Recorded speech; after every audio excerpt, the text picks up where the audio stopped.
Hey everybody, welcome to Big Valley Living. I'm Michelle, and tonight we're excited to make homemade spinach pasta using a spinach powder that we made using our new freeze dryer. This will add some nutrients and excitement to our pasta, and then we're going to show you one of our favorite meals to enjoy the pasta with. Let's get started with ingredients. We're going to be using about a cup to a cup and a quarter of 00 flour. Then we're going to use 2 to 4 tablespoons of spinach powder, a little bit of garlic powder, we're talking maybe a half a teaspoon, and a couple dashes of sea salt with 2 eggs, and you need those eggs to be at room temperature. I'm adding all of the dry ingredients together in a measuring cup, and then I'm going to put it into a bowl where we're going to mix it together before adding our eggs and creating the actual pasta dough. You are absolutely going to be amazed at the color that we get from this pasta. Okay, this is probably going to be just about right. I like that ratio. Okay, so we're going to make a well in the middle of the flour. I'll stay true to that. Okay. And we're going to crack our eggs into a separate bowl just to be sure that we don't get any eggshell in there. Okay, there's one. Oh my god, those are beautiful.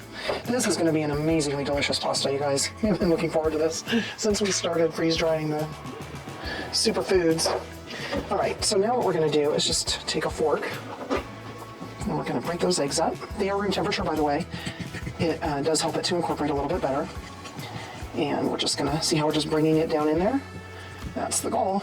Slowly, so that you don't get a lot of lumps.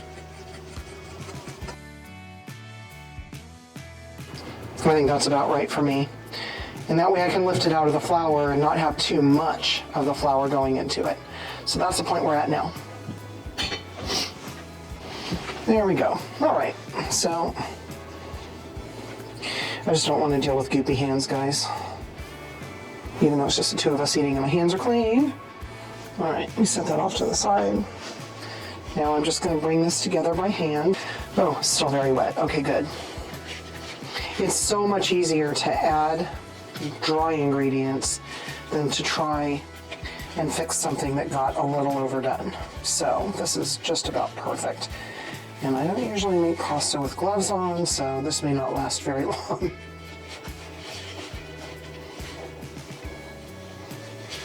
What our goal is here is to work the dough enough to get the gluten to come together. And because we have spinach in here, which is not really flour, I just want to be very, very careful with the product. But it seems to be coming together okay. And when we're done, it should feel very smooth and bounce back, just like a normal, if you will, traditional pasta. So I'm going to bring you back after I've done all that. Since this is an experiment, I did use a little bit more just plain flour to make sure that we had the right kind of feel and consistency. It is bouncing back, which is what I wanted. If I could go back in time, I probably would have just put 2 tablespoons of the spinach powder in there, but here we are. It's got a gorgeous color. So this needs to rest for about a half hour. I'm going to wrap it up in plastic and throw it in the refrigerator. We have this attachment for our KitchenAid, and if you've never done this before, I'm going to show you how it works. It's pretty simple. So this is the sheet roller. This is the first thing that we're going to use. And it goes right on in pretty easily. There's only one way to put it in there. And then you tighten this bolt, and I'm trying to do it without my arm anyway, so you want to get that tight, but not too tight, okay? You're still going to see a little bit of the threads of the screw. Put this somewhere where you're not going to forget where it's at. Just set it right behind the machine. Okay, we've got our rest period, and I like the way it looks. It's springing back. It really doesn't smell any different than normal pasta. But anyway, I am going to go ahead and just kind of dust the top of this a little bit. We're going to break it into 4 equal pieces with a bench scraper, and then we're going to start processing it. This will be easier by using a cutting mat, so I'm going to go in half, roughly, and in half. Oh, that didn't feel as even as I wanted it to, so now's the time to make that correction. And then in half again. Now, what we're not working with immediately is just going to be wrapped right back up to rest. And this is not the time to rush the process. If it feels wet, I have more flour right here I'm just going to put it right here because this just feels like a wetter dough than normal. Now we're going to start processing it into flat sheets. Okay, I'm going to turn this on to 2. I have this at the lowest setting. This would be the same as if you had a hand crank. And so it starts out at 1. We're going to feed it through. Have your hands there to catch it. And I like to feed it through 2 times on each thickness. Now I'm going to move it to 2. Take it through a couple times. You know what? I'm going to go ahead and fold it in half because we want to get to a rectangle as much as we can. And that's just a little bit wet, so I did not put a lot on, just a pinch of flour. I'm going to go ahead and go back through. There we go. I'm going to do that a couple times. There we go. I'm going to move it to 3. I want you to see how pretty that is. I kind of feel like I need to put a little bit more flour on, so I'm going to. It just feels a tiny bit wet to me. Again, I'm messing with a recipe that's been tried and true without any changes for several years now. Okay, here we go. And remember, we're still on 3. We're going to want a somewhat thinner dough today. Now we're going to move down to 4. And I hope you can see my hands. It's coming through really nicely, you guys. This dough has a really, really great consistency. I'm going to go to 5. I may stop at 6 today. I don't know. Usually we go down to 7 for a fettuccine, which is what we're making. Just make sure you feed it nice and even. Get there to catch it. I even use my forearm a little bit, as you can see. We're going to go to 6. And you want to be careful. See how that kind of folded in on itself? Try to avoid that. And if it means cutting it in half because it gets too much to handle, then by all means, cut it in half. All right. Oh, yeah. That is really nice. You see that, JJ? My goodness. I'm not sure. Not sure if I want to go to 7 or not. It seems like a really nice thickness of a noodle. What do you think? You're at 6, right? Yeah. You want me to go to 7 or 6? Okay, we're going to stop at 6, everybody. Now, this does need to rest for a bit before we go to the next step. So what I'm going to do is the same process for the next 3 discs. Well, now we have 2 layers of pasta that's resting. There's one under there. These are just clean flour sack cloths. And these are kitchen towels, so they never get softener put on them or anything like that. That way we can use them when we're preparing food. So I'm just going to show you guys. Okay, so there's another one down there, and I cut part of that one, which is right there. So the next step for the pasta after it rests for a little bit longer and gets a little drier is to run it through the fettuccine press. You could do this by hand, but you know, I'm not going to do that. What do you think, JJ? I think I'm going to go in thirds. I just got it. Yeah, you can go thirds. Yeah. We're going to do it in thirds, you guys, because it's going to be easier to run through the press. We're going to take the flat roller out now, okay, just like we put it on. Don't immerse this in water, so I just set it off to the side. And we're going to do the same thing here. Oh, let me pull it up. So this is a fettuccine roller, so it's just going to cut the pasta exactly into perfect little fettuccine. And if you note, you know, these are all the same size, so it's perfect, ready to go. The other thing we're going to use, you can use anything you want. You could use, you could lay this over the back of a chair if you wanted to. You can do anything you need to, okay? Or maybe some spoons against laying across maybe some jars of the same length and height and everything. So all you need to do is, after we do this, is we're going to let it rest. So let's go ahead. This is going to be just about the same thing as we did a minute ago. I'm going to start it at a lower speed though, because I want to make sure to show you. Make sure that you catch it. There we go. And then the idea is to separate and let them rest. And I'm not really, it always takes me a minute to arrange it, so I'm going to turn this off Ordinarily, JJ's kind of helping me with this, but he's behind the camera today, so we're just going to go ahead and keep it that way. And I don't know if you can hear it, but the sausage is cooking in the background. I'm sure there's an easier way, and if you're watching this video, tell me what it is, please. That'd be great.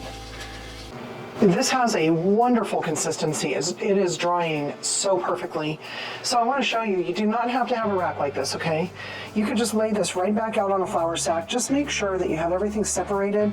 And if it overlaps a tiny bit, but it's not wet to the touch, you're okay. So we have our water boiling, or coming to a gentle boil right now. And we're going to work on getting our sides together. It looks so good. Okay, well, JJ just went to get a can of corn. And I just want to show you that we have this 10-inch skillet here, a little Pampered Chef skillet. And we started the sausage, and I'm turning it as needed. But instead of trying to wait for it to get too crispy on the outside, I put a little bit of water in there, a little bit of filtered water, and I covered it. And I have the temperature at about 4 on my, well, 3.5 now. So it steams till it's done, and then we'll finish it off and get it crispy, cut it into discs, and that's how we'll be putting it over our pasta. And in just a minute, we're gonna get our pesto in the pot and a little bit of corn. Okay. So we canned this corn last summer, near the end of the summer, and woo, that's what we wanted to hear right there. And we like, we've always put garlic, salt, and pepper in our canned corn, so that's what I'm gonna do tonight. That's all I'm gonna do is dump it in and heat it up. So I just put that on 3. And then we're gonna throw a little bit of pesto in here. And we have our water heating up also. So everything's on the stove right now, and dinner is probably gonna be coming in the next maybe 15 minutes for us.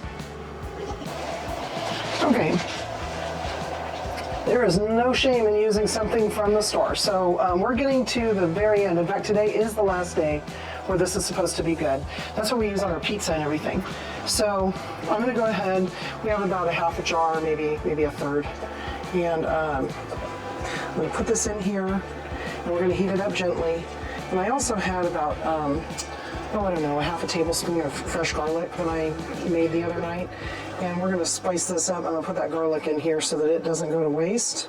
I don't feel like freezing that tiny amount, and I also don't feel like having to go in and mince a bunch more to make it work. So I'm kind of trying to show you guys that you don't need to, if you have things left over or something, don't waste them. Go ahead and just change up what you do have in a way that makes you and your family happy.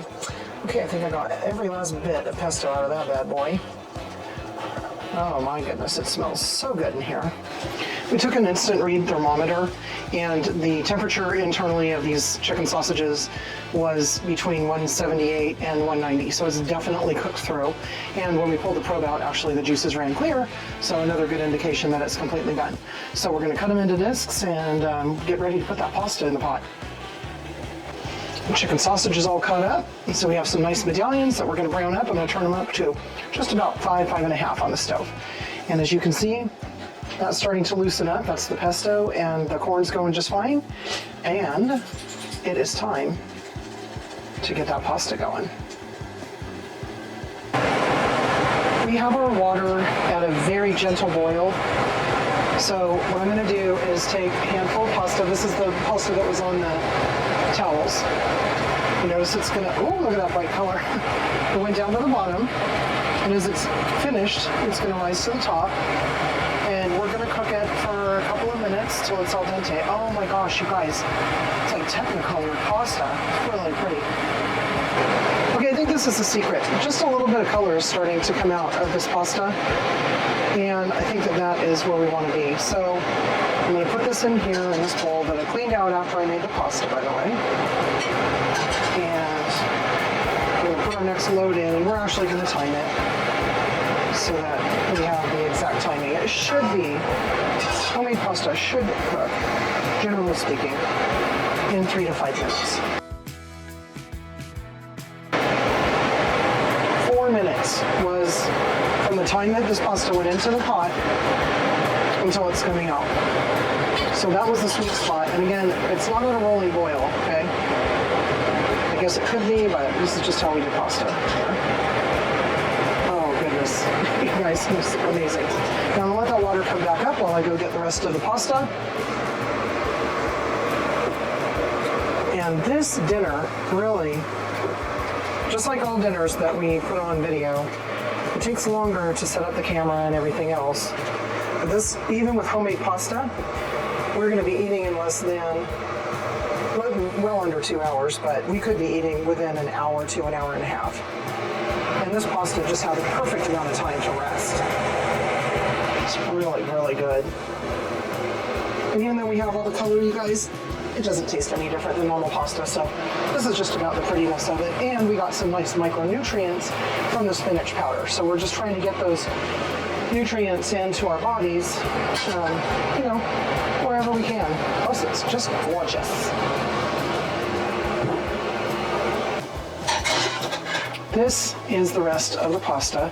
That recipe that I made with the 1 1/4 cups of flour and 2 eggs, and, you know, obviously the spinach, that is the recommended pasta servings for 2 people. And it's so good that I'm glad that it's a little bit on the large side. Okay, let's get that out. I also need to tell you guys that you want to make sure that you put just a little bit of that pasta water into the noodles to keep them moist and everything, not too much, okay? But it keeps them supple while they're waiting. Now this is completely done, and we are going to put our dinner together now. Well, thanks a lot for visiting us here at Big Valley Living to make this spinach, freeze-dried spinach powder pasta. It is really good, don't you think? It is really good. Super tender. Paired with the pesto is really, really good. So we hope you try something like this in your world. We really appreciate you. And if you're not, subscribe to our channel if this is something that you'd like to see more of. And don't forget the like button and share with your friends. And we're growing. We're almost at 600. We're almost at 600 subscribers. We're getting there. So thanks for sharing the word, everybody. Bon appetit. See you later, everybody. Be kind.